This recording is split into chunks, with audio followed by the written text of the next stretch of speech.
Bonjour et bienvenue pour cette nouvelle émission du Grand Rebond. Cette fois-ci, nous avons troqué les webcams pour le grand air, parce qu'en effet, on s'aperçoit que la transition vers une économie durable et régénérative est en pleine ébullition partout dans les territoires.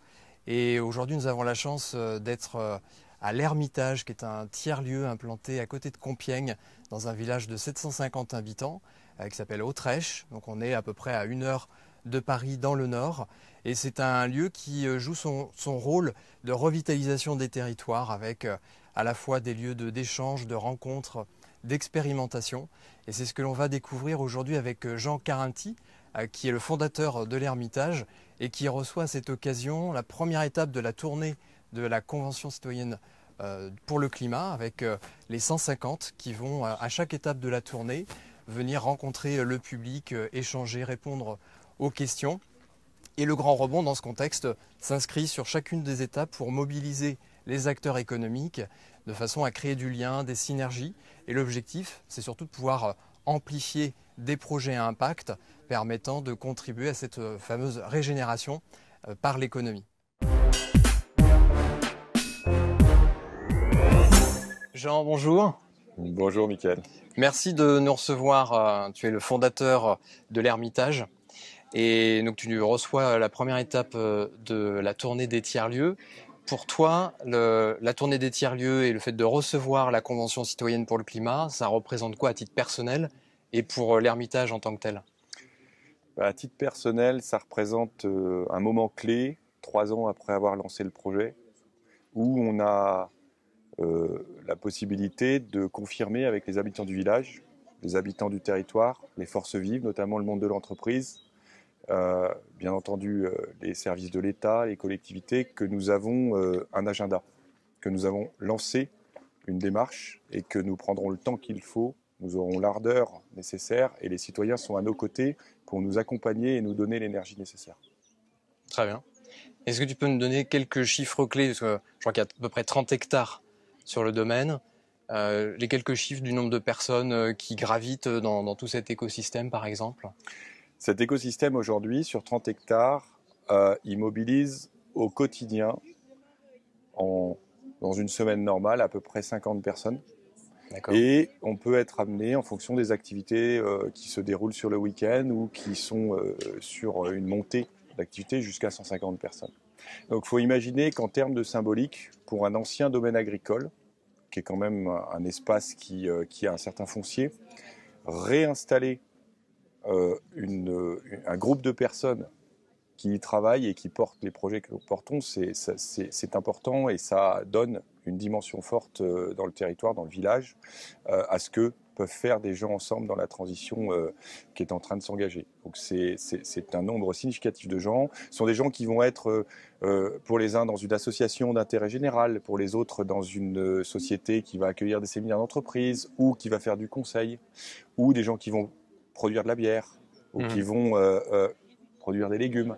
Donc il faut imaginer qu'en fait, sur un site comme celui-là, on design en fait collectivement, ensemble, ce qu'est une vision de la société qui a intégré les enjeux de la transition écologique, énergétique et également démocratique.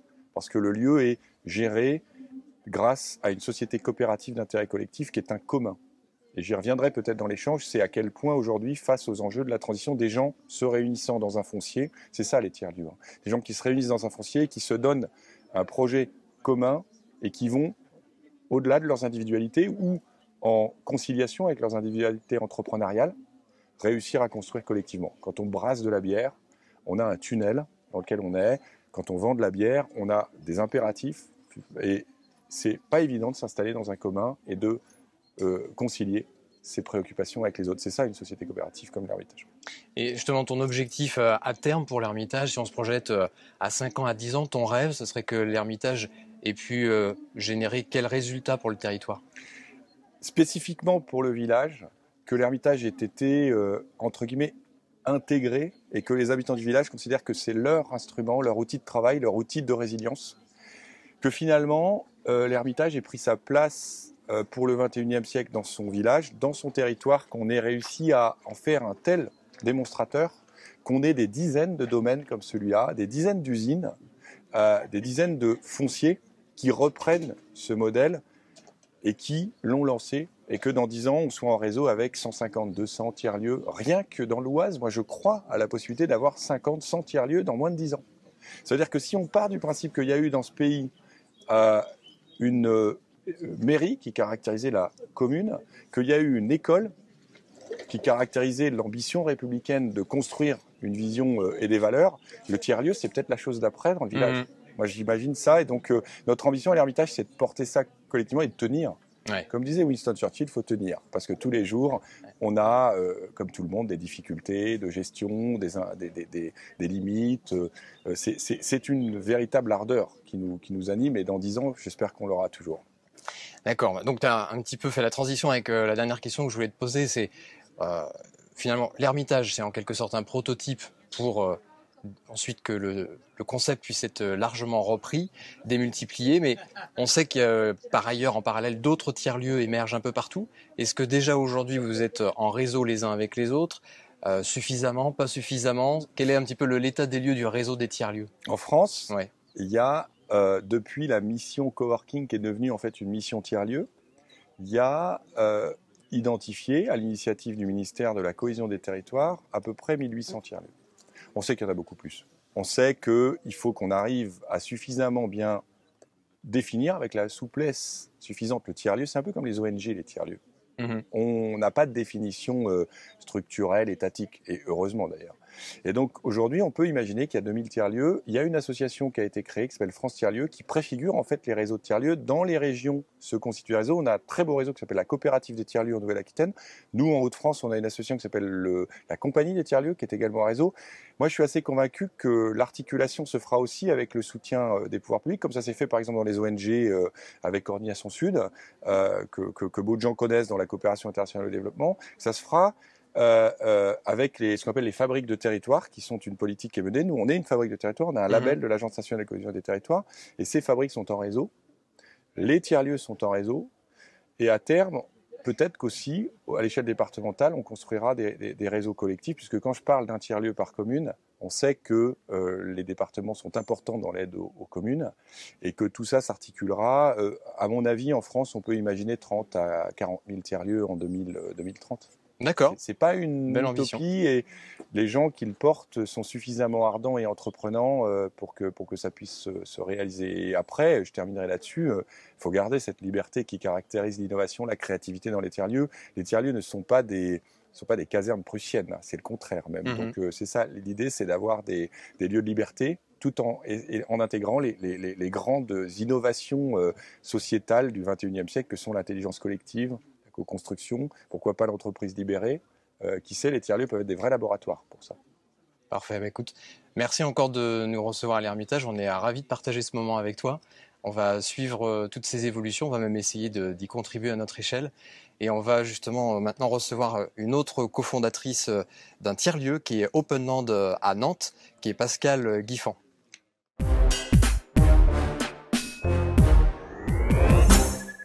Bien, nous poursuivons maintenant avec Pascale Guiffan, qui est cofondatrice d'Openland, qui est un tiers-lieu implanté à Nantes, qui a déjà sensibilisé plus de 7500 professionnels. La vocation d'Openland, c'est de sensibiliser, c'est de former, c'est d'accompagner ensuite dans l'innovation, la transformation. Et justement, tu étais à l'Ermitage il y a quelques jours pour intervenir. Tu as eu également l'occasion avec nos équipes la semaine dernière d'animer un séminaire. Est-ce que l'impact de cette formation, de cette sensibilisation des professionnels, chez Openland, vous le mesurez déjà sur la transformation dans les entreprises ou c'est encore un petit peu tôt pour le dire? Oui, on mesure déjà. On mesure déjà qu'il y a une appétence sur ces sujets pour mieux comprendre et surtout qu'on est passé de la question du pourquoi à la question du comment. Ouais. Et ça, on le sent très fortement et c'est aussi ça auquel on veut aider à répondre parce que notre conviction, c'est que chaque professionnel en fait, va pouvoir, si on lui donne les clés, si on lui donne les outils, transformer son métier, transformer sa filière, transformer son organisation. Et c'est ça qu'on cherche à faire avec Openland. Et alors, quand on regarde votre accroche, c'est fabrique de projets évolutionnaires pour réparer la Terre. Est-ce que tu peux nous dire ce que c'est qu'un projet évolutionnaire et comment ça répare la Terre? Oui, tout à fait. Alors, c'est vrai que réparer la Terre, nous, c'est vraiment notre mission. On a envie d'en faire notre métier, pas juste quelque chose qu'on fait le soir et les week-ends à la maison en tant que citoyen. Et on pense qu'aujourd'hui, c'est aussi une nécessité pour l'ensemble des professionnels. Donc c'est très important sur ces enjeux de transition écologique de pouvoir agir dans son contexte professionnel, et c'est ça qu'on veut faire. Après, qu'est-ce que c'est qu'un projet évolutionnaire ? Eh bien, c'est un projet qui va avoir plusieurs objectifs. Déjà, c'est un projet dont le modèle économique sert l'impact. Ça, c'est quelque chose qui est vraiment très important, puisque vraiment le modèle économique, la façon dont on va construire ce projet, c'est qu'il sert l'impact. La deuxième chose, c'est un projet qui souhaite faire advenir, inventer finalement une économie qui régénère, une économie qui répare. Ça veut dire quoi ? Ça veut dire que ce n'est pas un projet qui va juste se contenter de neutraliser ses impacts, mais qui va chercher à régénérer les écosystèmes, le lien social, même les questions économiques de contribution au territoire, etc. Ça, c'est très important. C'est aussi un projet, parce que l'économie régénérative, c'est une vision un peu prospective, donc c'est un projet qui a l'ambition de poser une vision forte, mais aussi un collectif qui a le courage de l'engagement que demande ce chemin. Ça, c'est effectivement très important, il faut aussi s'armer de courage, mais nous, face aux enjeux qui peuvent paraître, qui sont très grands, où on a quand même une marche à monter qui est très forte, il va falloir accélérer beaucoup aussi dans les actions, eh bien, on a envie de s'appuyer sur l'engagement, sur l'énergie, qui fait que, en tant qu'être humain, on est aussi capable d'inventer de grandes choses. Et donc voilà, projet évolutionnaire, parce qu'on croit à cette évolution, à ce changement de cap nécessaire. Très bien, en tout cas c'est un joli mot. Et je disais, vous êtes implanté à Nantes, vous avez des antennes dans différentes régions qui sont en train de se monter. Oui. Pour vous, chez Open Nantes, quel est le rôle des territoires dans la transition ? Alors moi j'aime beaucoup cette citation d'Édouard Glissant qui dit « Agis dans ton lieu, pense avec le monde ». Quand on regarde les enjeux de transition écologique, et surtout sur la question du climat, on sent bien que c'est une question qu'il faut discuter, voir au niveau global, puisqu'il s'agit d'un équilibre terrestre, un équilibre au niveau de la planète. Pour autant, c'est la somme des actions, des projets mis en œuvre par des individus, par des collectifs, qui vont faire qu'on va pouvoir contribuer à ce changement nécessaire, à ce changement global nécessaire. De fait, les territoires sont très importants dans cette transformation. On a vécu il y a 30 ans une révolution numérique qui a absolument transformé nos modes de vie, nos modes de travail, nos modes de consommation. Nous, on pense qu'aujourd'hui, on est face à une révolution écologique qui va transformer aussi notre façon de vivre, notre façon de travailler, et surtout qui va transformer notre façon de nous relier, de nous resituer dans la nature, pas à côté, et de coopérer avec le vivant. Et là-dessus, je pense que ce qui est important, c'est d'aider aussi chacun à comprendre comment ces enjeux globaux les impactent ou peuvent les impacter dans les années qui viennent. On a vu ce qui s'est passé au Canada ces derniers jours qui fait vraiment très peur. Et donc, voilà, comment dans mon territoire ça risque ça va m'impacter, mais aussi quand même, parce qu'on est aussi dans un monde interconnecté, international, mieux comprendre comment tout ça se relie à d'autres territoires. Et par exemple, dans les projets qu'on accompagne, on invite toujours non pas à regarder uniquement les activités du projet, mais toujours l'ensemble de sa chaîne de valeur. Parce qu'en fait, c'est une interconnexion d'acteurs sur un territoire et dans d'autres territoires aussi. Donc la dimension territoriale, elle est absolument clé. Très bien. Donc, vous jouez à la fois un rôle de sensibilisation pour que les acteurs individuellement puissent amorcer leur transition, oui, et en même temps un rôle d'interconnexion entre les acteurs pour que du co-développement puisse émerger. Exactement. Des innovations en réseau. Le co-développement, c'est d'ailleurs un outil qu'on utilise beaucoup. Ouais. Et puis surtout, ce qu'on souhaite faire, c'est pas uniquement de sensibiliser, de former, de donner des outils, mais c'est de faire émerger le maximum de projets concrets. Quand on est face à l'angoisse ou l'anxiété que peuvent créer tous ces enjeux qui sont face à nous, en prendre conscience, c'est une chose, se former à les comprendre, à les manœuvrer, c'en est une autre. Par contre, ce qui transcende l'angoisse, c'est l'action. Donc il y a un moment où tout ça doit rentrer dans la matière, doit rentrer dans des projets. Il faut qu'on expérimente, il faut qu'on tente, il faut qu'on arrive à changer de cap, à changer de point de vue. Et puis de temps en temps, on va se tromper. De temps en temps, on va pas réussir. C'est pas grave. C'est en soi aussi une leçon. Très bien, c'est très clair Pascal, merci beaucoup. On va justement continuer sur le thème des alliances dans les territoires avec cette fois-ci Yann Huliac qui est directeur de l'Observatoire des partenariats au Rameau, donc spécialiste du co-développement.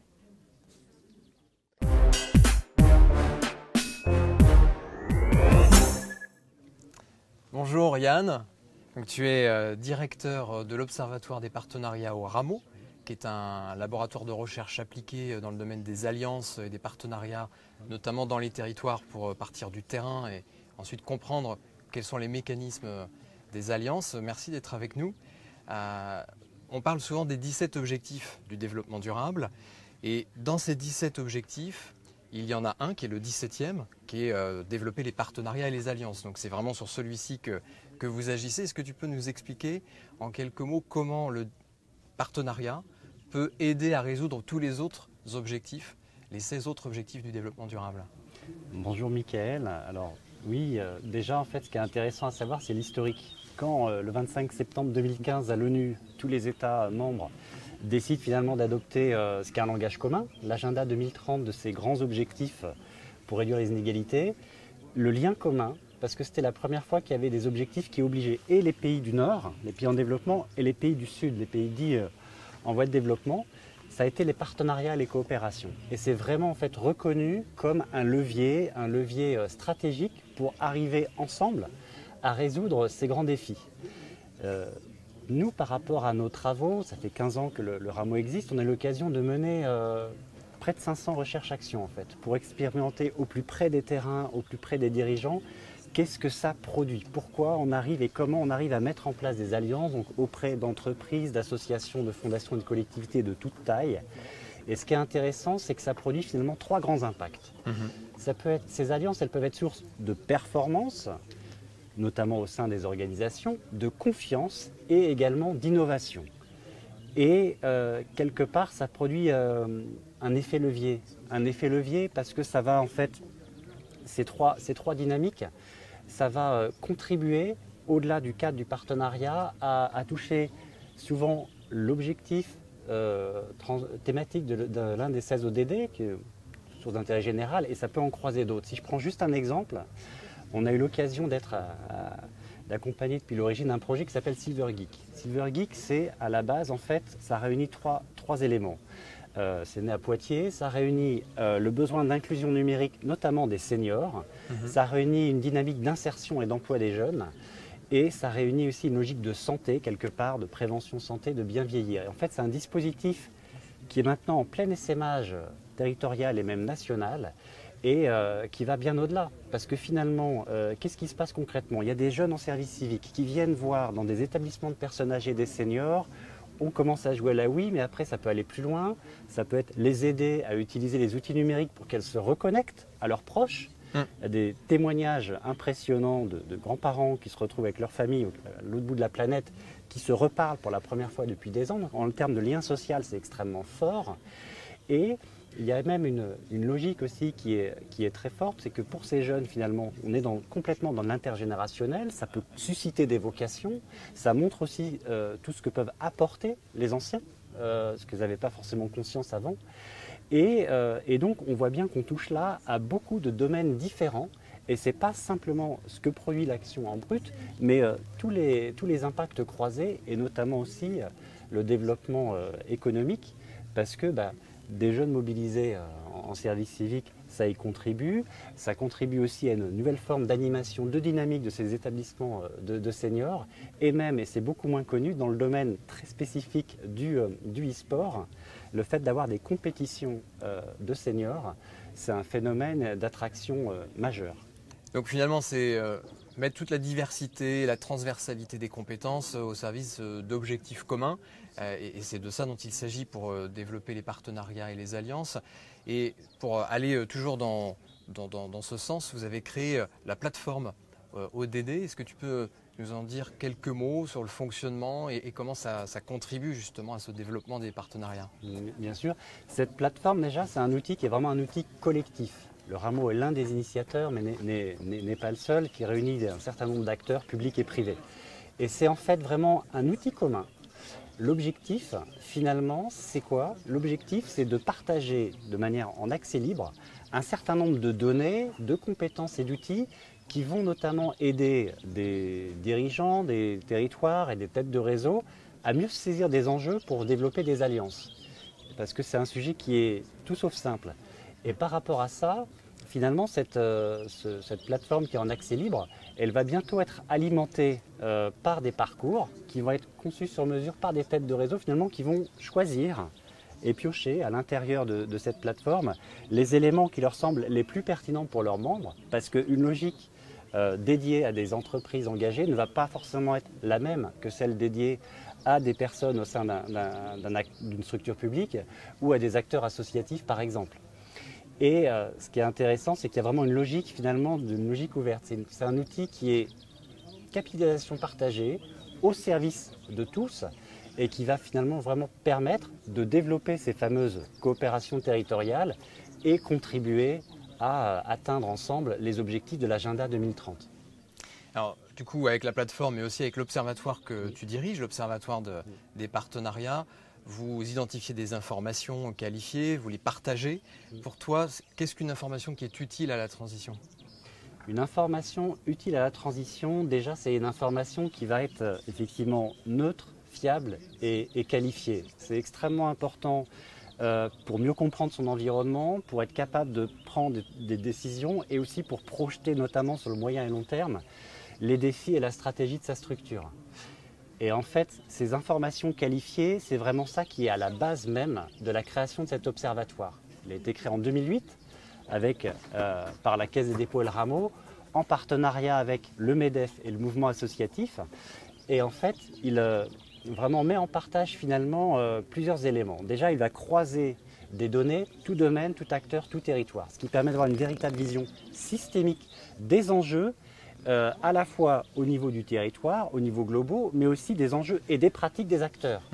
Et finalement, on va y retrouver un certain nombre de données, des données par profil d'acteurs, notamment les enjeux et les pratiques au niveau des maires, au niveau des citoyens, au niveau de la société civile, avec les dirigeants d'entreprises, d'associations et de fondations, et même académiques. Et on va également retrouver des données par territoire pour avoir cette fameuse vision systémique à l'échelle de sa région, également par domaine d'action comme la santé, comme l'éducation par exemple, et aussi parce que c'est important d'avoir ces données, mais c'est aussi important de savoir comment ça peut être mis en œuvre et quel type d'exemple on peut s'inspirer pour aider à ce passage à l'action. On met en place finalement une base de connaissances partagées avec des exemples inspirants, tout domaine, tout acteur, tout territoire, qui montrent comment c'est possible d'agir dans cette logique de transformation quand c'est au service d'une dynamique de coopération d'intérêt général. Très bien, merci beaucoup Yann pour ton intervention. On va poursuivre sur le thème de l'information avec Patrick Busquet qui est le président de IMS Projet.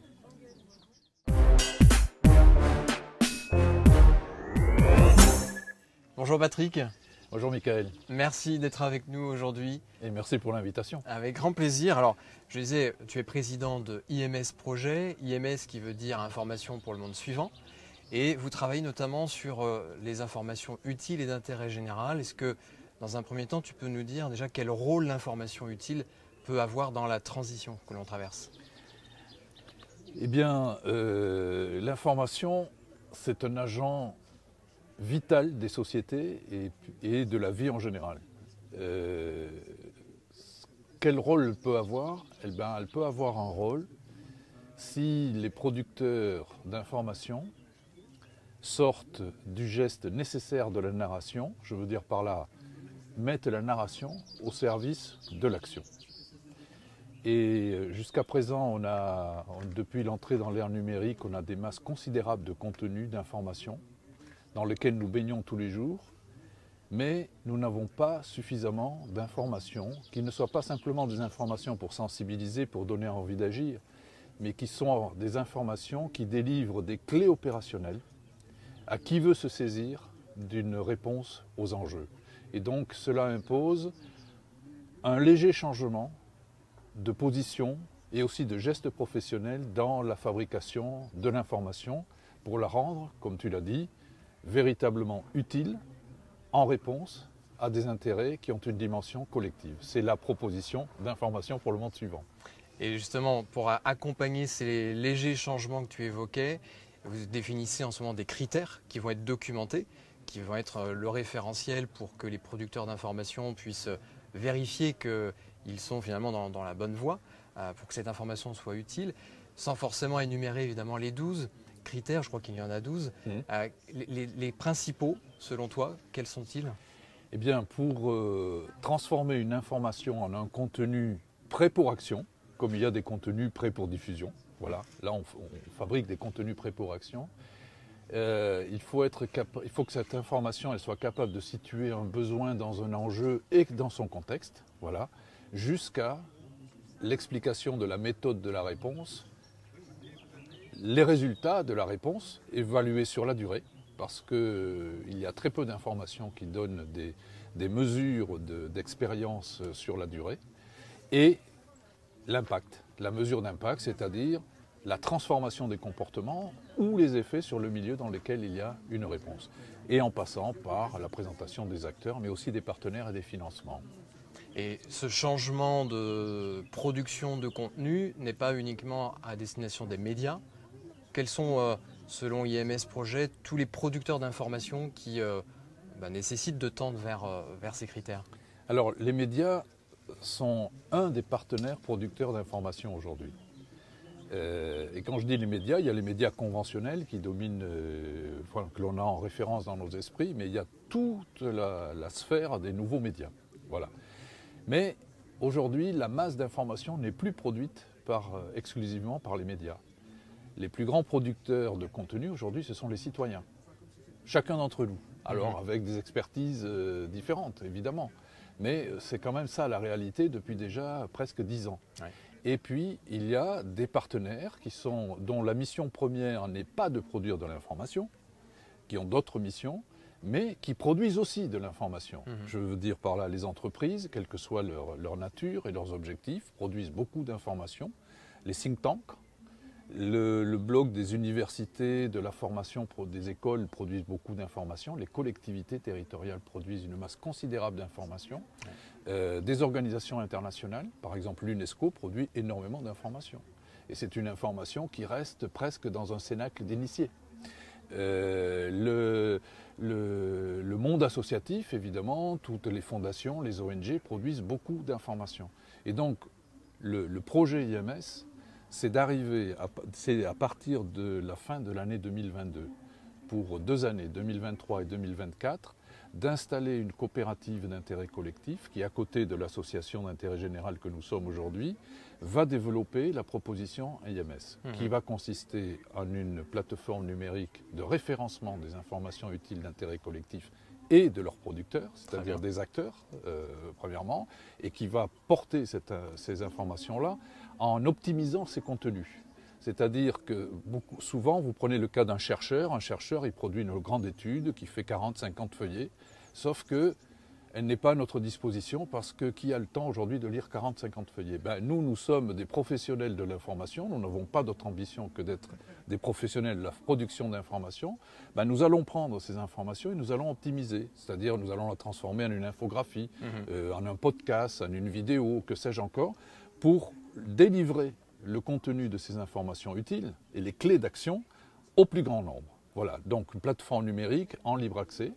Et cette société coopérative d'intérêt collectif, nous allons inviter les acteurs producteurs d'informations, les acteurs de la transformation, à devenir sociétaires de cette société coopérative d'intérêt collectif pour ensemble que nous fassions développer, que nous accentuions l'émergence de cette information utile d'intérêt collectif et que nous développions le modèle avec eux. Très bien. Voilà. Nous sommes, je le rappelle, sur la première étape de la tournée des tiers-lieux. Donc on rencontre à cette occasion plein de réseaux, de collectifs d'acteurs engagés. Donc la principale proposition d'IMS Projet à leur intention, c'est travailler avec nous pour apprendre à produire efficacement de l'information qui va finalement mieux révéler tout le potentiel de vos actions. Nous allons mettre à disposition notre savoir-faire, nos métiers. Aujourd'hui, IMS est une équipe de professionnels d'information, qui soient journalistes ou communicants, mais pas que. Il y a aussi des gens de l'entreprise, il y a aussi des gens d'ONG qui sont dans notre conseil d'administration. Donc nous allons mettre nos savoir-faire à disposition pour réussir quelque chose que nous avons raté, que nous n'avons pas réussi. Ce n'est pas un échec, c'est un insuccès jusqu'à présent depuis une quinzaine d'années. C'est-à-dire, c'est de mettre tous les acteurs qui portent de l'innovation aujourd'hui, qui développent des expériences, qui ont des résultats, dans les processus de transformation qui sont nécessaires pour notre société, de les mettre en interaction. Voilà. Et d'élargir cette interaction avec les citoyens. C'est pour ça que la première chose que nous avons faite, c'est que nous créons un mouvement citoyen. Et IMS, aujourd'hui, c'est un mouvement citoyen de presque 600 personnes qui sont fédérées par un dénominateur commun. C'est la signature d'une tribune qui s'appelle « Quelle information et pour quel monde ?», qui est sur notre site, imsprojet.org, que tout le monde peut signer. C'est le premier acte d'entrée dans ce mouvement citoyen. C'est la première fois qu'il y a un mouvement citoyen dans l'histoire qui se saisit de l'enjeu de l'information. C'est quelque chose d'essentiel. Parce que nous sommes tellement dans l'information que nous n'avons même pas conscience que tous les jours nous sommes impactés par de l'information, alors qu'il y a 30 ans, il fallait encore aller chercher de l'information. Aujourd'hui, le mouvement s'est inversé, nous sommes dans des flux d'information et nous n'avons pas conscience que cette information, ce sont des briques de futur. L'information, ça produit des briques de futur et ce n'est pas innocent. Et donc, nous allons mettre en interaction les acteurs qui travaillent sur le terrain et entre eux, et aussi avec les citoyens qui se saisissent cet enjeu de l'information. Merci Patrick, on retiendra fabrique, ou plutôt brique de futur, voilà. qui est très joli. On va poursuivre justement avec un collectif engagé, avec Amina Kerry, qui est membre du réseau Happy Morphose, qui est présidé par Irène Dupont-Couturier. Donc on va poursuivre cette réflexion avec Amina. Merci Patrick. Merci.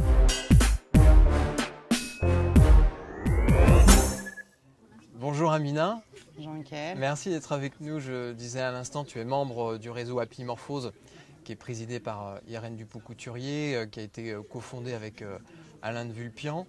Et au sein du réseau, on traite surtout de la question de la métamorphose. Qu'est-ce que la métamorphose en quelques mots? Qu'est-ce que ça représente pour toi? Parce que chacun peut aussi avoir sa propre définition de la métamorphose. Alors la métamorphose, c'est la transformation. On n'utilise pas le mot transformation parce que c'est quelque chose qui est dans le mouvement et on ne se sert pas du passé, donc c'est quelque chose qui va vers l'avant et qui est dirigé vers le futur.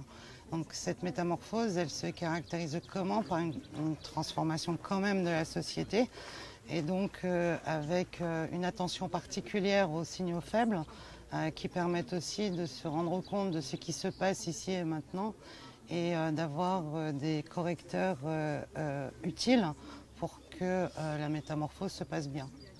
Alors je sais que chez Happy Morphose, vous parlez souvent de prendre soin de la métamorphose. Et en même temps, on sort d'une crise sanitaire, on espère en être sorti en tout cas, mais qui a pu fragiliser parfois les corps, les esprits. Je sais que ça fait partie de ton métier, que ces sujets-là. Si on fait le parallèle entre prendre soin de la métamorphose, des corps et des esprits, comment tout ça se rejoint et c'est quoi prendre soin de la métamorphose? Prendre soin de la métamorphose, c'est considérer l'homme dans sa globalité, c'est-à-dire qu'il n'y a pas le salarié, le chef de famille ou la chef de famille, l'être individuel, mais plutôt un ensemble donc de toutes ces caractéristiques pour pouvoir mener à bien justement cette métamorphose. Et donc toutes ces personnes, au lieu d'aller, si on n'en prend pas soin, en fait la bifurcation, ce serait d'aller vers un monde comme une fourmilière, c'est-à-dire avoir pas de réseau justement. Et prendre soin de la métamorphose, c'est faire en sorte que cette société se transforme en réseau de réseaux, donc où chacun peut apporter ses compétences et aller ensemble vers un futur plus agréable pour tout le monde. Alors justement, tu parles de mettre en réseau et réseau de réseau. Alors ça tombe bien parce qu'on va poursuivre dans un instant avec Eric Nowak, qui est cofondateur de l'Alliance Sens et Économie et dont c'est véritablement la mission au quotidien que de mettre en réseau les réseaux.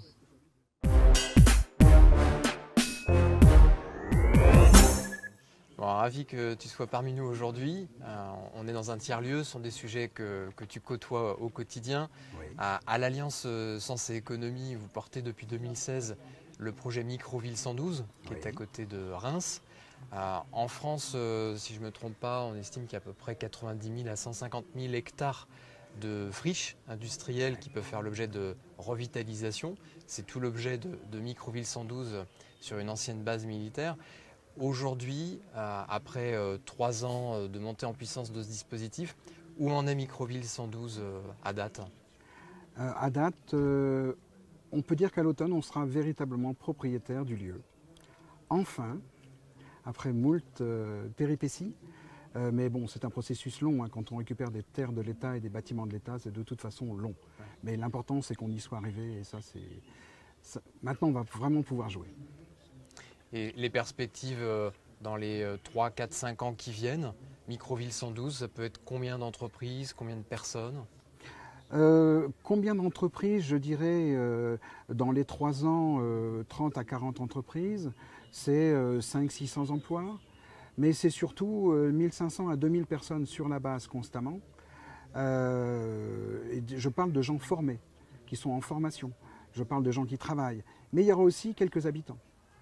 Notre objectif, c'est d'avoir des habitants qui vont pouvoir vivre leur existence, peut-être avec des bâtiments autoconstruits aussi. On a aussi cette possibilité-là.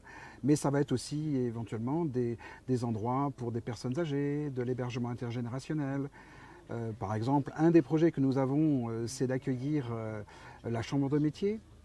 Et on s'est dit à un moment, ce qui serait sympa, c'est peut-être d'avoir un lieu dans lequel des artisans pourraient avoir leur maison de retraite tout près. Et ça a du sens parce que tout d'un coup, moi je m'imagine très bien un artisan plombier qui puisse aller dans des ateliers parler à un gamin apprenti de 14 ans. Et tout ça à moins d'1 kilomètre l'un de l'autre. Et ça, c'est vraiment notre vrai projet d'avoir un vrai écosystème à ce niveau-là en tous les cas. Ouais. Donc du lien social, de la qualité de vie, du bien-être, tout ça, ça rejoint un certain nombre d'objectifs du développement durable. Comment vous allez mesurer l'impact? Est-ce que vous avez fixé des objectifs sur chacun des objectifs du développement durable? Comment vous appréhendez ces sujets? En fait, je suis un tout petit peu ennuyé parce que on va peut-être être obligé de commencer.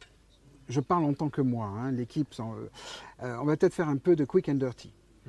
Parce que qu'est-ce qui va se passer? Si véritablement on veut mesurer l'efficacité, il faut qu'on parte d'un point zéro. Or, au jour d'aujourd'hui, la base est vide, elle n'est pas chauffée.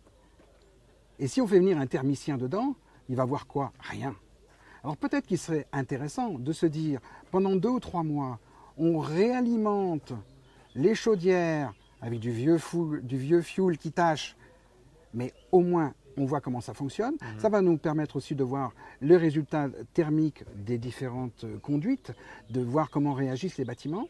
Et après, on va pouvoir dire, bon, maintenant, si jamais on isole de telle et telle manière, ça fait ça. Si on utilise tel genre d'isolant naturel ou pas, ça fait ça. Donc, véritablement, on va avoir des capteurs partout et on va vraiment savoir de quoi on parle. Ce n'est pas juste une lubie. C'est, on prend un état zéro, maintenant on arrive à ça. Ouais. Ça, c'est l'objectif. Ouais, donc en mode expérimental et très pragmatique. Complètement. Et tout ce travail, à la fois dans le montage économique, dans les expérimentations qui vont avoir lieu, j'imagine que l'objectif, c'est de démultiplier, en tout cas partager cette zone d'expérience. Est-ce qu'il y a déjà aujourd'hui d'autres projets dans d'autres territoires avec lesquels vous discutez, qui pourraient être similaires ou inspirés de Microville 112 ? Oui, il y en a déjà. Il y en a effectivement dans le Jura, on a des choses. Dans Camargue, on a des choses. Dans la région autour du Soissonnais, on va avoir des choses aussi. Et là, c'est absolument fantastique parce que la Microville 112 n'existe pas encore, mais elle commence déjà à avoir des petits. Ça, c'est assez formidable. Ce que je dois dire, par exemple, l'expérimentation qui pourrait avoir lieu dans le Jura, ça peut être très important aussi parce qu'on parle de 10 000, 20 000 mètres carrés de bâtiments. Ouais. Sauf que là, c'est explosé sur un territoire. Nous, on est complètement concentré sur quelques hectares. Et là, ça peut être intéressant de se dire, il y a des bâtiments publics, privés, etc. Comment on va pouvoir faire lien entre tout ça? C'est une autre paire de manches. Ouais. Et alors justement, Tu parles de liens, les profils des personnes, alors, aussi bien les citoyennes, citoyens qui viendront vivre, les dirigeants d'entreprise qui souhaitent s'implanter à Microville 112, est-ce qu'ils ont tous finalement un profil de personnes très engagées où il y a une grande diversité? Quels sont les prérequis, on va dire, en termes d'engagement dans le développement durable pour venir à Microville 112 s'il y en a? Alors, les prérequis, évidemment, il y en a. Mais je crois que la meilleure façon de te raconter les prérequis, c'est juste comme on a fait lorsqu'on a lancé notre appel et manifestation d'intérêt en 2018. Alors, un truc très simple, un petit questionnaire, comment tu t'appelles, qu'est-ce que tu veux faire, tu veux louer, tu veux acheter des mètres carrés, des hectares. Mais aux 2/3 du questionnaire, il y avait une petite chose qui disait « En quoi allez-vous pouvoir être utile à la communauté ?» Et ça, c'est surprenant pour beaucoup de gens. Il y a des gens qui n'ont pas répondu, ils ne s'étaient jamais posé la question. Mais tout d'un coup, ça devient questionnant. Ce que je dois dire aussi, c'est que le mode de sélection des porteurs de projets, il est un petit peu bizarre pour des gens qui sont dans le développement économique normal. Quand on commence à dire à des industriels ou à une association, mais quel que soit votre projet, il va passer par la commission citoyenne du village. Là, ça fait drôle, quoi. Ouais. Ça fait drôle parce que tout à l'heure, tu parlais de liens. Et effectivement, les gens du village, plus les vrais experts officiels, etc., regardent autre chose que le business plan. Ils regardent un petit peu quelle est la qualité du porteur du projet. Est-ce que tout ça va bien marcher ensemble? Et ça, c'est la chose la plus importante pour nous. Ça fait 5 ans que le village participe à la construction de cette future microville. La commission citoyenne s'est muée en association maintenant. Et l'association va faire partie de la société coopérative d'intérêt collectif Microville 112. Donc quelque part, il y a véritablement une implication totale du citoyen. Aussi une chose qui est importante, c'est que la vision de la microville, c'est à la fois urbanistique, sociale, technique, technologique, mais aussi végétale, mais aussi artistique. Et ce qui fait, par exemple, même au niveau artistique, on a commencé à travailler pour se dire que la microville 112, qui fait 65 hectares, eh bien, elle ne s'arrête pas au grillage. Comment va être traité aussi le village qui est à 3 km, aussi d'un point de vue artistique? Comment les citoyens vont pouvoir s'intégrer là-dedans? Donc là, vraiment, c'est la beauté du geste. Très bien. Merci beaucoup, Eric. On va poursuivre justement sur la question de la transition personnelle que peuvent traverser un certain nombre de dirigeants dans cette période de transition avec Bruno Tesson, qui est le fondateur du Campus des dirigeants, une communauté de 180, 200 managers et chefs d'entreprise qui ensemble partagent pour accompagner leur évolution de posture managériale et qui se posent évidemment beaucoup de questions sur les questions de développement durable. Merci Eric. Formidable. Merci.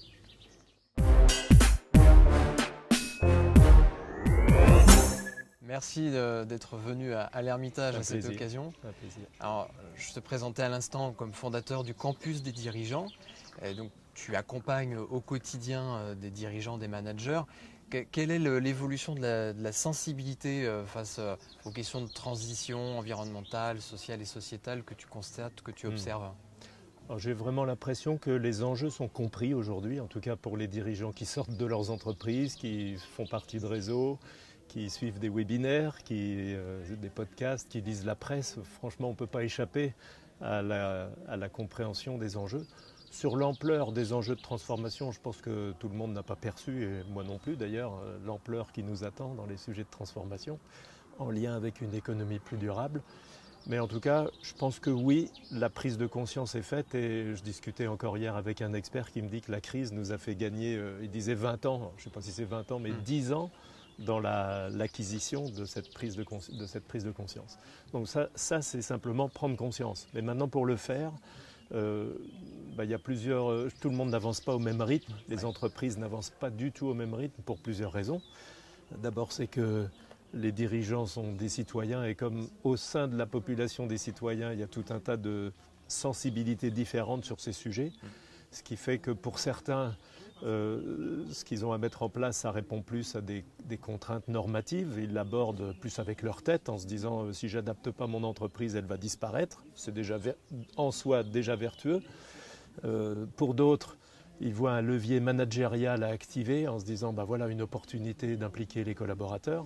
Et puis d'autres qui sont encore plus dans les convictions vont jusqu'à envisager de transformer leur business model et d'intégrer ces sujets-là dans la stratégie de l'entreprise. Donc c'est d'abord le premier facteur différenciant, c'est la sensibilité du dirigeant. Et bien sûr, si ça part de convictions profondes, ça va aller plus vite pour la transformation de l'entreprise. Mais il y a un deuxième critère qui fait que les entreprises avancent à différentes vitesses, c'est que quand on est patron, dirigeant d'une grande entreprise, qu'on a des moyens, qu'on a des consultants, un service RSE qui peut porter les sujets-là, les faire avancer, eh ben, c'est relativement simple.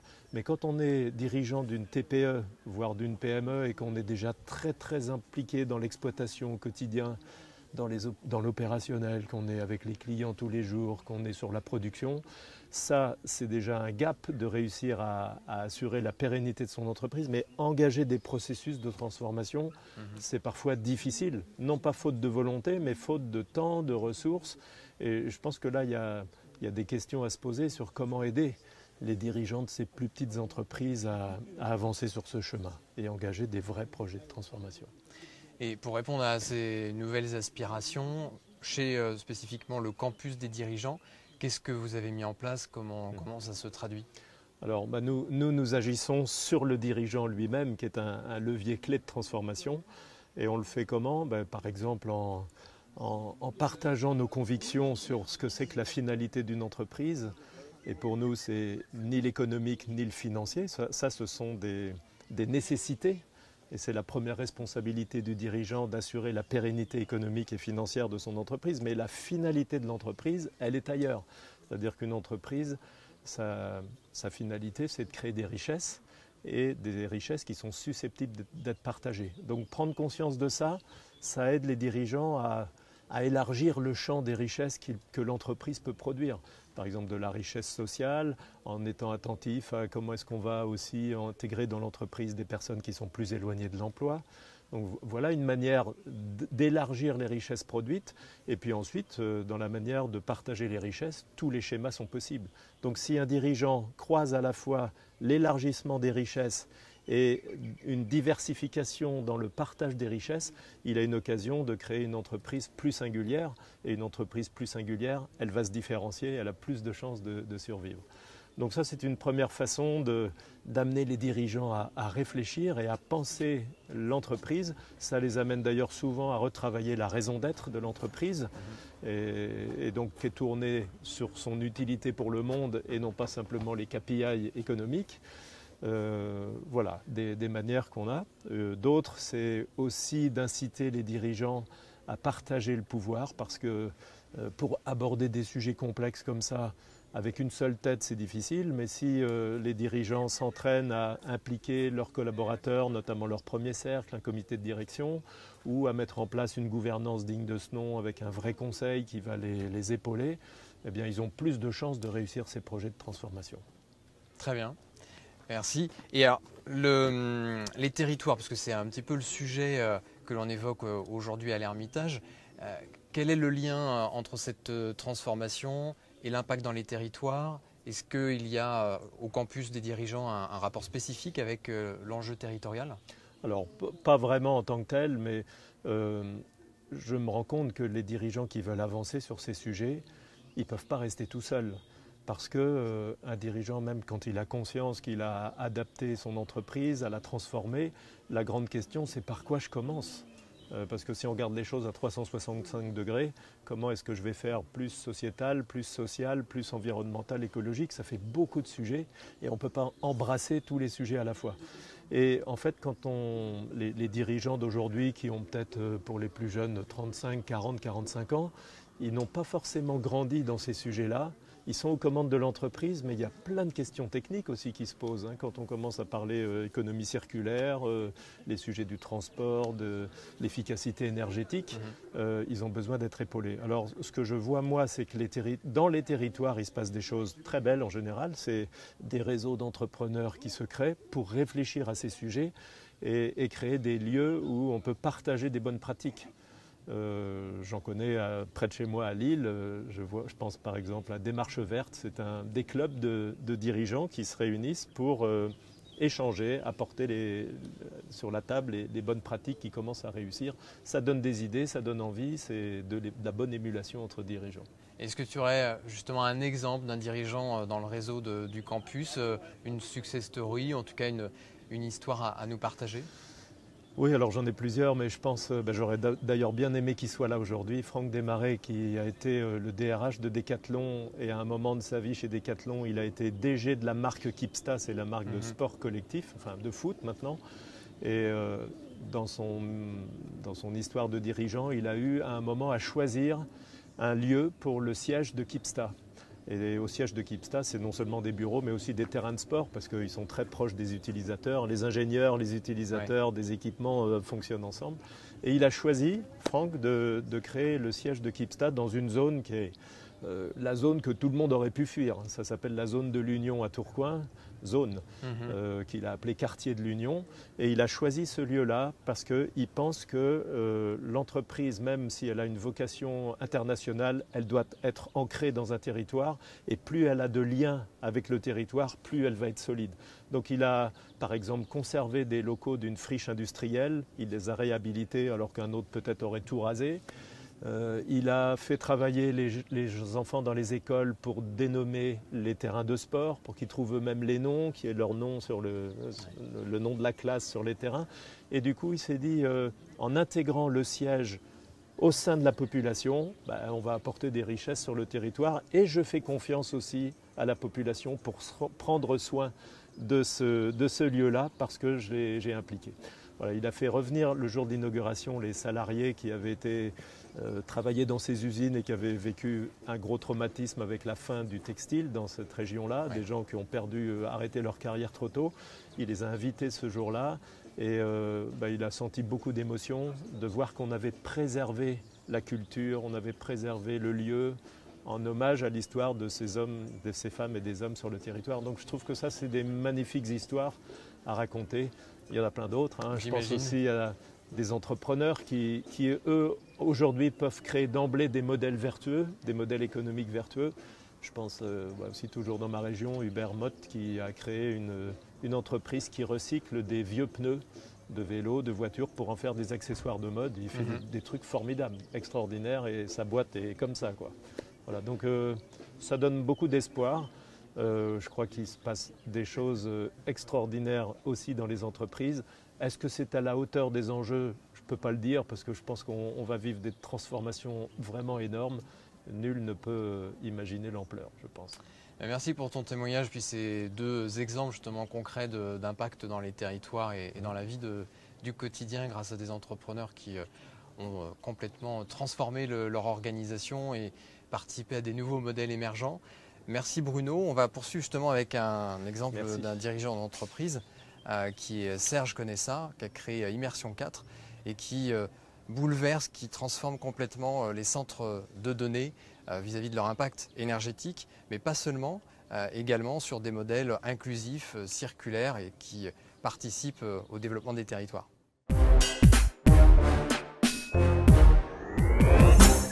Bonjour Mickaël. Merci d'être avec nous.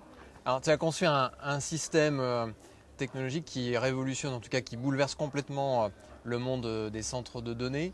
En termes d'impact écologique, on sait que c'est un sujet grandissant. Le numérique, on a pris conscience des conséquences que ça pouvait avoir. On ne les mesurait pas toujours auparavant.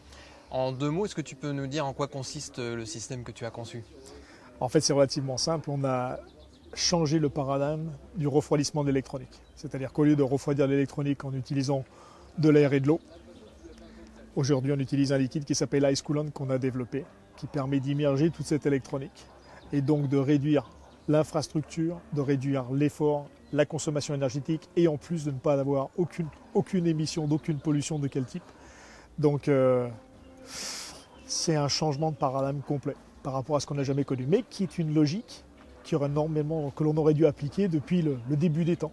Parce que si on regarde aujourd'hui, on refroidit toujours, mais je dirais quoi que ce soit qu'on ait à refroidir, ça va toujours mieux avec un liquide qu'avec de l'air. Alors, donc il y a un changement technologique, mais il y a aussi dans le modèle économique que tu as mis en place toute la dimension d'économie circulaire, inclusive, la notion d'impact aussi dans les différents territoires que tu développes. Est-ce que tu peux nous décrire un petit peu Comment tu as mis ça en place? En fait, au départ, on était parti pour toute une gamme de produits parce que je dirais, on vient du refroidissement par air, donc on regardait un petit peu tout ce qui était à faire. Donc on avait 70 produits dans la roadmap et on a réduit notre roadmap à 2 familles de produits, de 3 produits. Et ça nous a permis de complètement de tout optimiser, de prendre contrôle de toute la supply chain, donc c'était toute la chaîne de composants dont on voulait apprendre, et aussi de monter un business model qui permet aussi d'assurer la fabrication en local, basé 100% sur l'économie circulaire. Comment est-ce qu'on a fait ça? C'est relativement simple, on a appelé ça I4IBM, donc Immersion 4 Industrial Business Model, donc rien à voir avec IBM, on aime bien ce genre d'acronyme, qui nous permet d'aujourd'hui non seulement d'avoir une technologie qui n'a pas de consommation d'eau, pas d'émissions de gaz à effet de serre, pas de CO2, pas de microparticules, mais en plus, du fait de l'économie circulaire, permet le partage de la chaîne de valeur et de réduire l'empreinte carbone, parce que on est au plus près, des régions et après des pays, voire plus graduellement, de façon à délivrer nos produits là où ceux-ci sont nécessaires. Et aujourd'hui, ce qui produit les data, c'est l'électronique. On refroidit l'électronique, c'est notre marché. Parfait. Et en plus, on va être refroidi nous aussi, parce qu'on a la pluie qui commence à nous accompagner. Je vais te poser une autre question quand même qui est importante. C'est une technologie de rupture comme celle-ci, on sait que ça vient changer des chaînes de valeur. Donc c'est pas toujours facile à imposer, à déclencher sur un marché. Aujourd'hui, quel est le niveau de développement et surtout quels sont les principaux projets dans lesquels la technologie va être déployée demain? Alors en fait, c'est vrai et c'est pas vrai. C'est vrai qu'aujourd'hui, il y a une vraie notion d'accompagnement à prendre en compte. Nous, on a tourné le sujet dans le sens où on s'est vraiment recentré sur ce que l'on sait faire, à savoir prendre les calories de l'électronique et les retraiter si besoin. Et donc, en conséquence, avoir des systèmes beaucoup plus petits. On ne fabrique pas de système de conversion de froid, ça existe depuis la nuit des temps. On n'a pas changé l'électronique par elle-même, ça existe depuis la nuit des temps. On n'a fait en fait que qu'embelliser l'ensemble de la chaîne. Donc aujourd'hui, on est compatible avec tous les acteurs de la chaîne du chaud et de la chaîne du froid. Et d'un autre côté, aussi compatible avec tous les acteurs, qui fabriquent des composants électroniques et qui fabriquent des cartes électroniques. Avec, un phénomène, qui se coule, que j'appellerais, qui permet aujourd'hui, du fait qu'on immerge toute cette électronique, de ne plus avoir besoin de tout ce qui est de couches chimiques de protection, quand on refroidit par air, y compris des retardants de feu qui sont, des pollueurs et à un niveau de toxicité qui sont plus qu'inacceptables aujourd'hui dans la planète dans laquelle on vit. Donc, le niveau d'acceptation aujourd'hui, c'est qu'on s'est mis, compatible et en mesure d'accepter aussi bien l'électronique qui existait dans le passé, qu'aussi redéfinir les nouvelles règles de l'électronique de demain. Donc ça, c'est une première des choses. Donc, en partant sur ces débats-là, qu'est-ce que ça veut dire? Ça veut dire que nos systèmes on peut les inclure dans n'importe quel data center existant, salle de données existant, et surtout, on est à même de pouvoir prendre l'électronique qui existait avant et l'électronique du futur. Donc en gros, on est capable d'adresser n'importe quel client qui aujourd'hui a besoin de construire une salle de données ou un data center, de faire évoluer sa salle de données ou son data center, ou tout simplement de créer et d'avoir, l'hébergement de ces données à proximité, parce qu'on sait tous qu'aujourd'hui, avec, l'IoT et autres, donc l'Internet des objets, on a besoin de collecter les données et de les processer au plus près de l'endroit où ils sont émis. Merci beaucoup Serge pour ton témoignage. Et on va poursuivre avec Denis Pansu de la Fondation pour l'Internet Nouvelle Génération sur le thème du numérique. De toute manière, on est en immersion, donc tout va bien. Allez.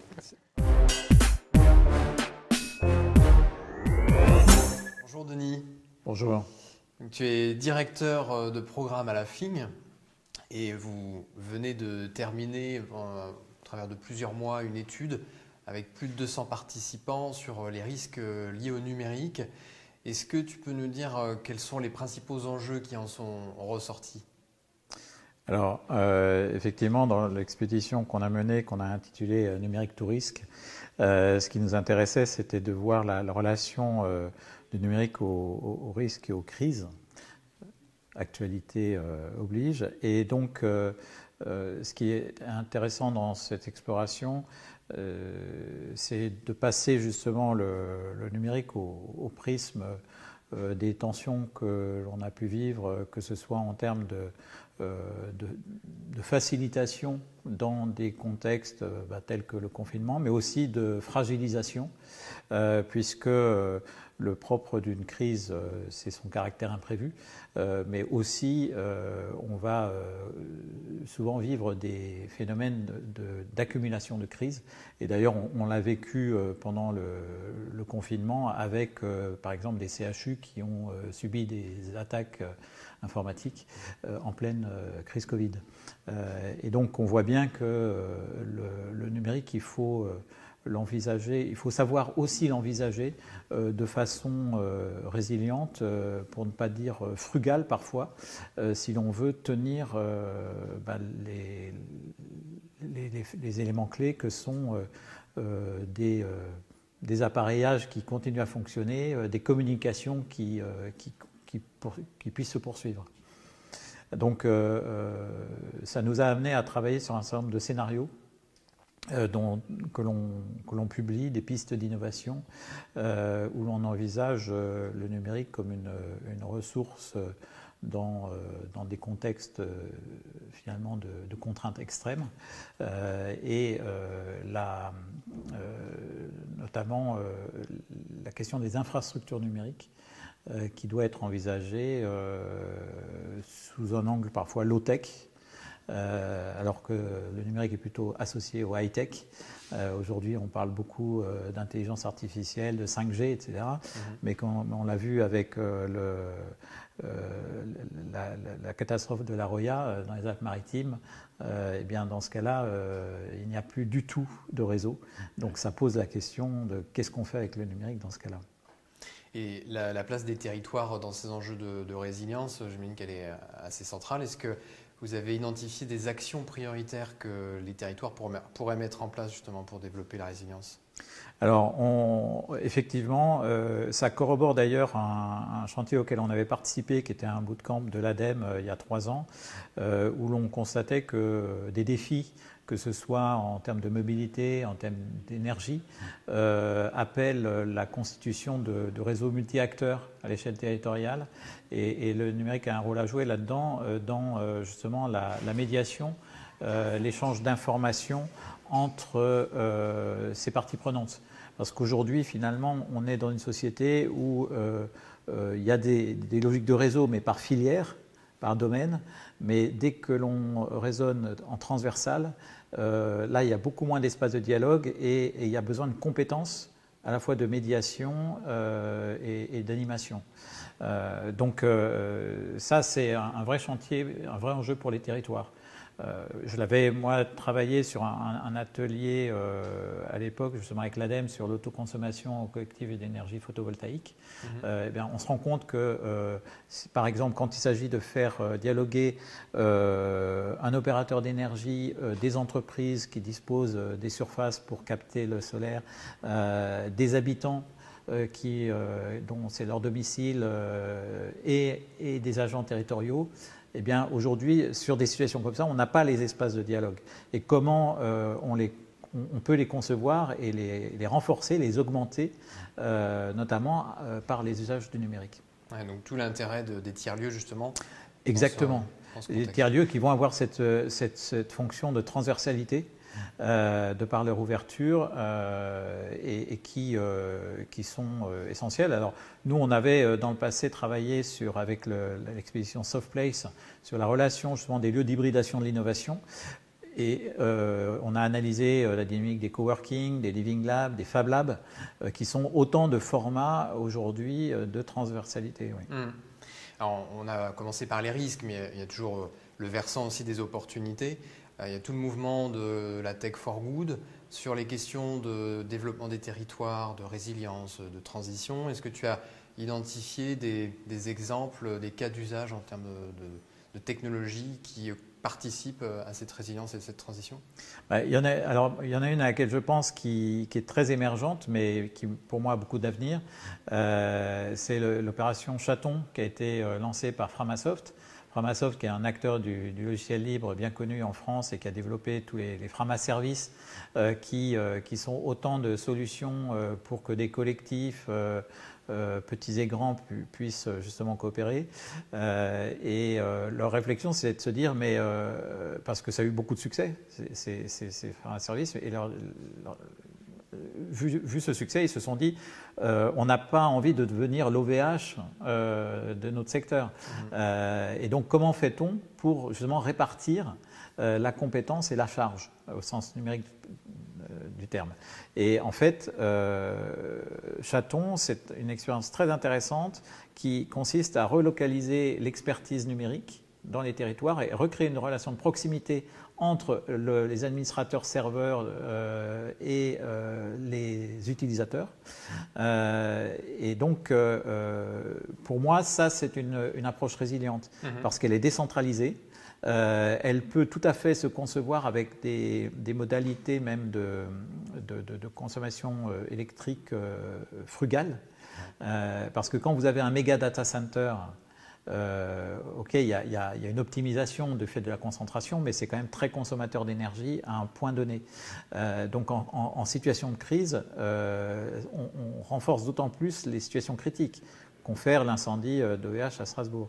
Alors que si vous avez en effet des compétences numériques et des serveurs, des bases de données qui sont extrêmement réparties sur le territoire, eh bien la probabilité que le lien soit coupé, inaccessible, est plus faible. Ça rejoint justement les solutions qu'évoquait Serge tout à l'heure avec Immersion 4. Merci Denis pour le débriefing de l'étude que vous avez menée. On va poursuivre avec un autre exemple de Tech for Good avec l'application OneSave ED que Maxime Leroux va venir nous présenter en compagnie de Pierre Quintard qui préside l'Institut Jane Goodall France.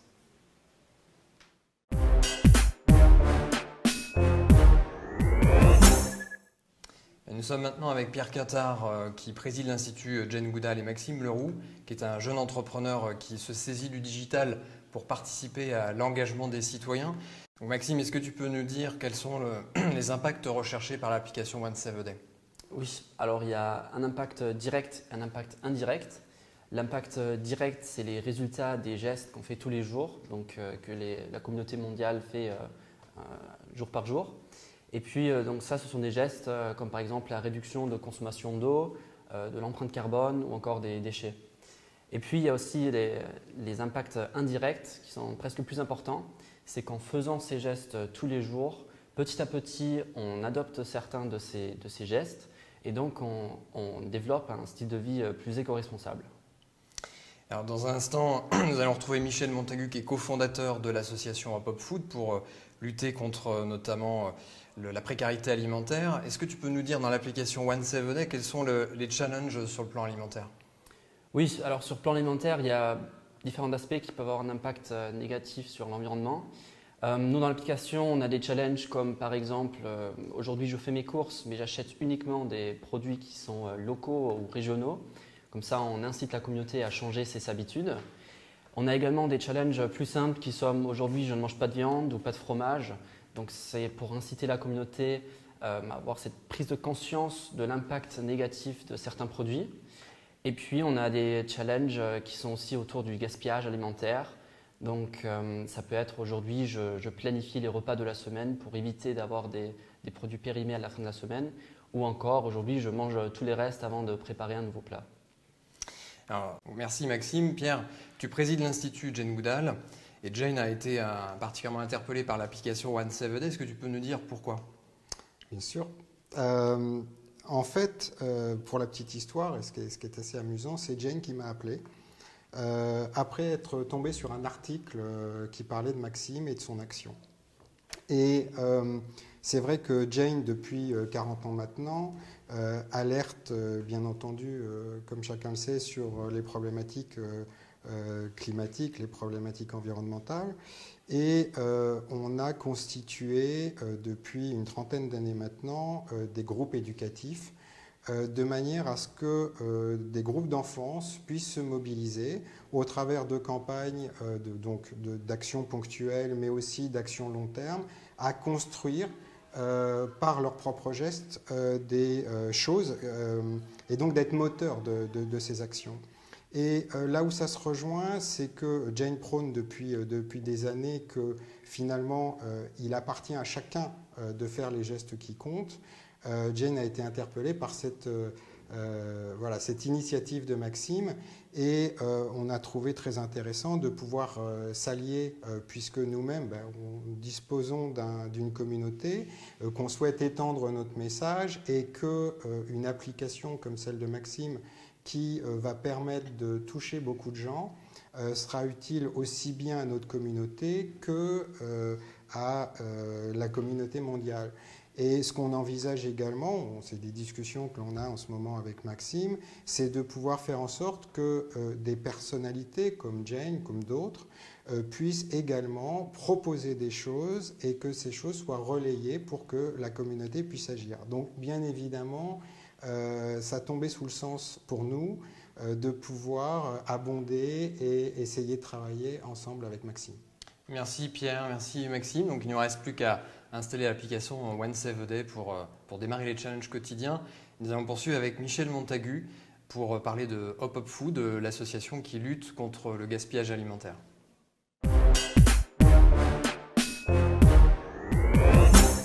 Bonjour Michel. Bonjour Michael. Merci d'être avec nous. Merci à toi. Donc, tu as cofondé Hop Hop Food, qui est une association au départ qui avait vocation à lutter contre le gaspillage entre particuliers, avec des dons entre particuliers. Et vous avez étendu votre champ d'action avec les commerces solidaires. C'est ça. Est-ce que tu peux nous dire un petit peu quel est l'état des lieux en France du gaspillage alimentaire dans un premier temps? Alors le gaspillage alimentaire en France, ça représente à peu près 10 millions de tonnes qui sont gaspillées, qu'on valorise à environ 17 milliards d'euros. On a coutume de dire que dans le monde, un tiers de la nourriture qui est produite n'est jamais consommée. Donc c'est juste énorme. Effectivement. Et aujourd'hui, Hop Hop Food, est-ce que vous avez des chiffres sur les volumes d'alimentation sauvés d'une certaine façon? Alors au global, ça c'est l'ampleur du gaspillage. Et nous, ce qu'on essaie de faire, effectivement, c'est de sauver un maximum de produits alimentaires du gaspillage pour les offrir gratuitement à des gens qui en ont besoin. Donc pour te donner un chiffre, cette semaine, on vient de dépasser les 1 million de repas qu'on a offerts gratuitement à des personnes qui en ont besoin, grâce justement à ce que tu dis, c'est-à-dire à la mobilisation des citoyens qui font l'effort d'ouvrir leur placard et leur frigo pour voir ce qu'ils peuvent offrir, et puis au commerce solidaire qui aussi lutte contre leur propre gaspillage dans la volonté d'aider des personnes qui en ont besoin, qui en ont vraiment besoin. Déjà, félicitations pour le record qui a été battu. Et en niveau de déploiement sur les territoires, vous en êtes à combien d'antennes, combien de villes? Alors, on s'est bien développé à Paris, en Ile-de-France, historiquement. C'est là que nos bureaux sont. Et puis, on se développe très bien à Toulouse. On se développe à peu près partout en France. Notre objectif est très rapidement d'être présent partout en France. D'accord. Ça peut représenter potentiellement combien de commerces solidaires pour avoir une bonne couverture du territoire? Alors là, on arrive à 300, 350. Si tu veux, ça peut aller très vite. Si on a des grands partenariats avec des grandes chaînes de supermarchés, on peut très rapidement avoir des commerces partout. Donc des milliers de commerces potentiellement qui peuvent nous rejoindre. Très bien. Et là, on vient de traverser une crise sanitaire qui a évidemment aggravé la précarité, les inégalités. Est-ce que chez Hop Hop Food, vous avez, sur les 18 derniers mois, identifié une montée en puissance de la précarité alimentaire? Énormément, parce que depuis l'année dernière, depuis le Covid, en fait, il y a eu deux phénomènes. Comme tu dis, il y a eu beaucoup de personnes qui ont perdu leur emploi, notamment des étudiants. Donc nous, on a vu beaucoup d'étudiants utiliser notre application, puisque c'est des personnes qui n'ont pas tout à fait l'habitude d'aller vers des associations traditionnelles.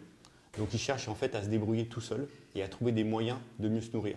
Donc on a vu beaucoup d'étudiants utiliser Hop Hop Food, donc ça c'est un premier mouvement.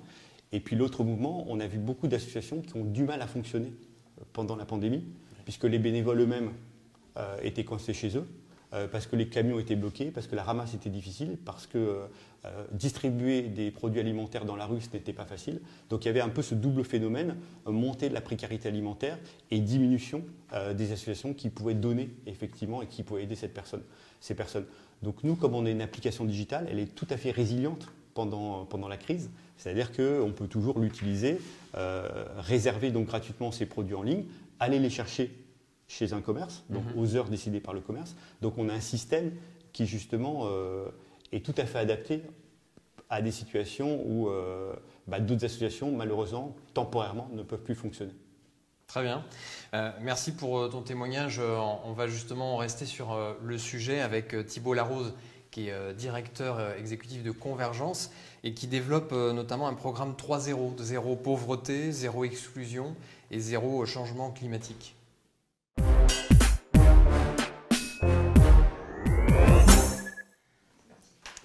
Bonjour Thibault, merci d'être avec nous. Bonjour Mickaël. Donc, je le disais juste à l'instant, tu développes chez Convergence un programme 3.0. Est-ce que tu peux nous rappeler comment il se met en œuvre le programme ? Alors le programme 3.0, c'est d'abord une vision. Donc c'est 3.0, ça veut dire zéro exclusion, zéro carbone et zéro pauvreté. Et en gros, cette vision, c'est de se dire comment on peut aujourd'hui réconcilier la croissance économique avec l'impact social et l'impact environnemental. En gros, et quand on parle de croissance économique, ici on parle évidemment de croissance raisonnée, on parle de développement juste, de développement équitable, que ce soit sur les plans humains, sur les plans économiques, sociaux, environnementaux. Et finalement, ces enjeux qui sont portés qu'on porte au travers du 3.0, ça vient de la thèse d'un économiste anglais qui s'appelle Malthus, qui dit que la population augmente plus vite que la production de ressources. Et donc, si on va à ce rythme-là, on fait face au mur, on fonce dedans. Donc nous, on essaye vraiment d'inverser cette machine-là, de travailler, pas seul, de travailler avec l'ensemble des acteurs, à enjoindre tout ce qui est modèle de transformation, modèle de transition économique, sociale et environnementale. Donc le 3.0, c'est pour vous donner la genèse finalement, c'est quelque chose qui vient d'une ONG française, Acted, qui est la société, l'ONG mère de Convergence, qui est une ONG de solidarité internationale, très active dans les pays en développement, et une ONG dite du Sud, qui s'appelle Gawat Kalinga, qui est une ONG philippine, la plus grosse ONG philippine, qui fait un travail extraordinaire, notamment sur la lutte contre la pauvreté, sur l'éradication de l'exclusion sociale, et qui se sont dit, mettons ensemble nos expériences, mettons ensemble nos réseaux pour faire en sorte qu'il n'y ait pas de disparité entre Nord et Sud, et que cet enjeu, cette vision, cet objectif 3.0 devienne universel, que ce soit au Nord et au Sud. Et donc voilà ce que nous on fait, Convergence là-dedans. Pourquoi en fait on porte vraiment ce message, et on le porte finalement depuis toujours. Ça fait 13 ans que Convergence existe. Convergence est une plateforme multi-acteurs. On agit pour la co-construction, on agit pour les partenariats. Donc on est dans le rassemblement, dans la mobilisation d'acteurs, dans le plaidoyer. Et pour faire en sorte que ça se fasse, on étudie pas seul, on étudie avec des experts, donc des groupes de travail. Il y en a à peu près des experts, dans nos groupes de travail, il y en a à peu près 200, 250 en France et autant à l'étranger dans plusieurs pays sur lesquels on travaille, qui vont porter des sujets d'entrepreneuriat social, d'économie circulaire, de finance à impact, de solutions durables au sens large. Donc voilà un peu l'esprit du 3.0 qu'on essaye de diffuser pour qu'il pollinise finalement l'économie dite classique. Et c'est un champ d'action qui est très large sur le plan géographique et en même temps une grande diversité d'acteurs. Comment vous faites pour réussir non seulement à fédérer, mais surtout à convertir l'essai pour que tout cet écosystème puisse converger justement sur des projets impact? Est-ce que vous arrivez à avoir un suivi de ce qui se passe sur le terrain un petit peu partout dans le réseau? Alors de manière un petit peu moins théorique, mais de manière beaucoup plus concrète, effectivement, oui. Quand je parle de tous ces acteurs qui sont autour de nous, en gros, qui ils sont? Ce sont des acteurs de l'ESS, de l'économie sociale et solidaire, des acteurs privés, donc des entreprises, que ça aille de la grosse entreprise à la PME, à l'entreprise sociale, les acteurs de la société civile qui sont hyper actifs, vraiment dans la partie association, ONG ou même citoyens engagés, il y en a de plus en plus d'ailleurs, et aussi sur la partie et aussi l'incorporation de structures, des institutions publiques, des structures académiques, même des médias. Pour donner un exemple très concret, on est ici à l'Ermitage. L'Ermitage, c'est un tiers-lieu. C'est un tiers-lieu d'ailleurs qui incarne pour moi véritablement une vraie force dans la transition, parce qu'elle porte un modèle d'innovation sociale, un modèle de dynamique ou de dynamisation des territoires, un modèle de solutions rurales qui peuvent être réplicables un petit peu partout. Ce qu'on fait avec l'Ermitage ici, c'est qu'on tente de porter ce message 3.0 en son sein, de faire en sorte que ce tiers-lieu puisse déployer aussi ce 3.0 autour de son écosystème, avec les collectivités locales, avec donc les élus, avec les structures qui sont du milieu économique, comme les agriculteurs et autres, pour vraiment transformer ce modèle. Et pour finir, l'Ermitage, on est parti ensemble il y a 1 an, pour la petite anecdote, juste avant le Covid. On est parti avec Jean Carinti et Latifa, donc les 2 cofondateurs, aux Philippines. Parce qu'aux Philippines, comme je le disais précédemment, on a notre gros partenaire Gawad Kalinga, cofondateur de l'Alliance 3.0. Pas pour rien, c'est une structure qui agit énormément sur l'entrepreneuriat social. Avec des modèles qui ne sont pas exclusivement des modèles français, des modèles européens, mais là où on peut avoir vraiment un partage d'expérience, une pensée sur des modèles économiques hybrides qui peuvent tout à fait s'adapter en France, et vice-versa. Donc on essaye ici de créer un jumelage, disons 3.0, pour faire en sorte que les territoires de l'Oise et de la banlieue de Manille se fassent écho. Parfait. Et les jeunes qui sont souvent la cible des programmes de transformation, parce que c'est cette nouvelle génération évidemment qui demain va prendre le relais. Vous avez un dispositif spécialement à destination de la jeunesse, je crois, qui est en cours. Est-ce que tu peux nous en dire 2 mots rapidement ? Oui, effectivement, on a un gros projet jeunesse, tout simplement parce qu'on considère que la jeunesse c'est le futur. Ok, j'apprends rien à personne. Les prochaines générations vont devoir de toute façon s'emparer de ces enjeux. Et donc on travaille sur leur mobilisation, sur leur engagement en faveur de ces transitions, en faveur de la lutte contre le dérèglement climatique. Et pour ce faire, on a un gros programme, qui est un programme européen qui agit dans 12 pays de l'Union européenne, qui est porté par 14 acteurs, et Convergence est l'acteur qui le porte en France. Comment on le porte concrètement ? C'est en allant voir les différentes écoles, notamment universités, donc écoles de commerce, écoles d'ingénieurs, des universités, qu'on essaye vraiment de fédérer autour d'un objectif de transformation de modèle économique. On travaille avec des structures comme HEC par exemple, comme Cage, qui intègrent en leur sein des curriculums de développement durable, de développement soutenable, de transformation économique via l'entrepreneuriat social notamment, qui est une part très importante. Et on considère que la transition économique se fait aussi via la transformation écologique se fait aussi via la transformation de modèle économique.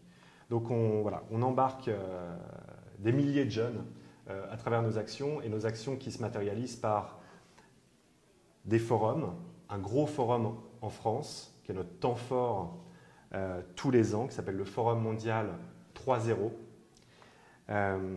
qui rassemble des jeunes de France, mais aussi des jeunes de l'international. Et voilà, et on espère mobiliser, on voit en tout cas qu'on mobilise de plus en plus, et on espère que la sensibilisation et au-delà, le passage à l'action se fera de manière très concrète et très réussie d'ores et déjà. Très bien.